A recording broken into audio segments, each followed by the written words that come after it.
বন্ধুরা good morning. তো আজকে আসলে আমার ফোর্থ পেপার। তো এদিকে আছে পুনম, তো আর আমি মানে দুইজনে যাইতেছি মানে কলেজে। তো এটা হলো আমাদের সেঙ্গামারা স্কুল, যেখান থেকে আমি মানে 9-10 পাস করছি। তো যাইতে সময় কলেজ না পাইতে একটা সুন্দর মাউন্টেন যেতে সকাল সকাল মানে অনেকই ঠান্ডা ছিল।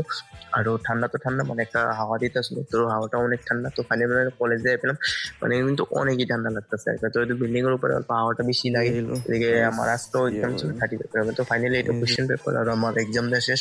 তো আমি অল্প জলদি বেরিয়ে গেছিলাম, তো এদিকে ঘোরাঘুরি করলাম।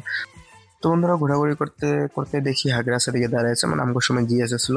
তো মানে ওর সাথে দেখা হয় না, মানে ওর এক্সাম বেলেগ বেলেগ থেকে, তো ওই দিক দিয়ে জায়গা আমও জায়গা। তো ফাইনালি যখন আইতেছিলাম ওরা কইতেছে মানে ট্রেন স্টেশন থেকে, ওখানে মানে টোটনের কিবা কাম আছে একটা দোকানে। ধরো মানে আমি ওর উপর কয়টা মানে ফটো উঠতেছিলাম, আর ওদিকে টুটন আর সুম্পি কৃষ্ণ আমগোতে মানে টাউনে দিয়ে গেছিলাম। তো ফাইনালি আমাকে ফটো শটো উঠতে তো তোরা গেল। তো ফাইনালি ওখানে মানে আমরা লক পেলাম। তো বেশি আমরা তিনজন এখানে দাঁড়িয়ে আছে, তো অল্প গাড়ি ফিরে কিভাবে যদি দিলাম ক্যান্সেল হইতে পারি। তো ফাইনালি আমরা গাড়ি ফিটার আমগো কালাগাওটা আমরা পেলাম। আর বন্ধুরা আমার ভিডিওটা আজকে এখানে শেষ। তো ভালো লাগলে সবাই লাইক কমেন্ট ফলো শেয়ার একটা করে দেবো প্লিজ।